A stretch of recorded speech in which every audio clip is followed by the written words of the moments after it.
Hello everyone. I'm sitting in the garden watching Galahad, our kitten, try and hunt a butterfly. And I've just finished reading an excellent book of Greek mythology. Unlike many cultures, the Greeks did not have a single story describing the origins of humanity. There were 3 failed attempts to create man until the time that Prometheus, the great Titan craftsman, fashioned humanity and became their protector. Prometheus, it is said, taught humans many important things, amongst which was medicine. Indeed, so committed was he to mankind that Prometheus stole fire from heaven and gave it to humanity so that they could cook and stay warm. This enraged the great god Zeus, and he chained Prometheus to a rock where he was condemned to have his liver pecked away by an eagle.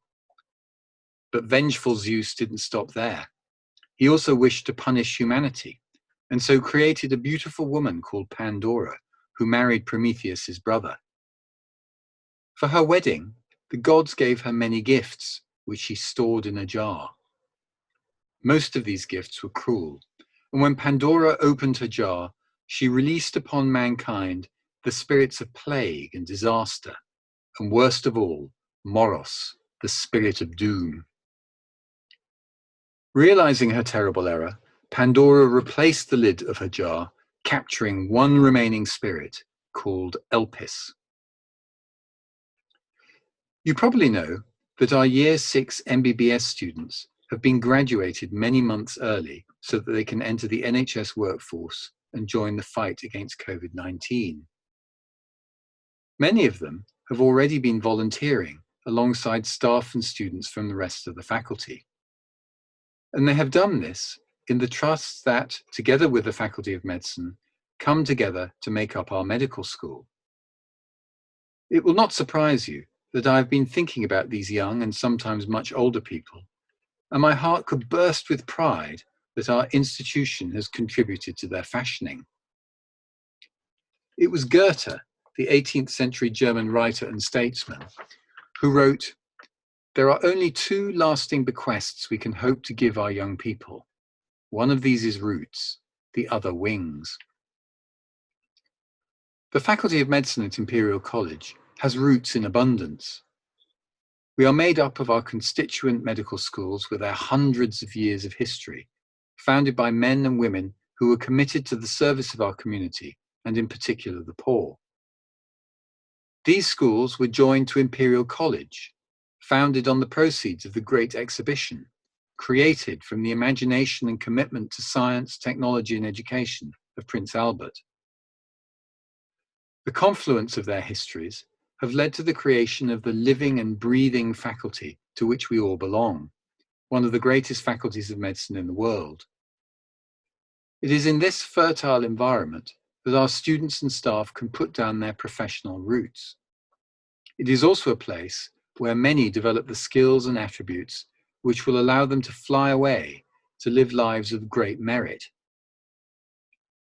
We have our roots gifted by our forebears, and I know that as a faculty, we have the ambition to help everyone develop their wings, women and men, able and disabled, people from every culture and creed. Another train of thought I've been having is the forward-looking nature of science and investigation, as well as the incredible commitment that so many of you have to your work. I think universities have a particular role in our society. They tell a particular story to our community. They demonstrate that you can both live and breathe your history and at the same time embrace and create the future. Universities are critical parts of what makes society move forward in safety. Furthermore, it is why in our particular Faculty of Medicine, under the leadership of our Dean, I do not think it is a contradiction for us to celebrate our history while at the same time reconfiguring our estate. We move forward, building on the shoulders of the great men and women before us, and in so doing, create new supportive environments for the great men and women who will come after us. But what is it that drives so many of you to work as hard as you do and battle with your science, which can be very frustrating, applying for grants, which often don't materialize. What is it that underpins the courage and enthusiasm of so many of our students, some of whom have recently joined the NHS? What is it that will see us through this dreadful COVID pandemic? You will all remember that when Pandora replaced the lid on her jar, she managed to keep a single spirit, and that spirit was called Elpis. Elpis is the spirit which, more than almost all things, distinguishes humankind. Elpis is the indomitable spirit of hope.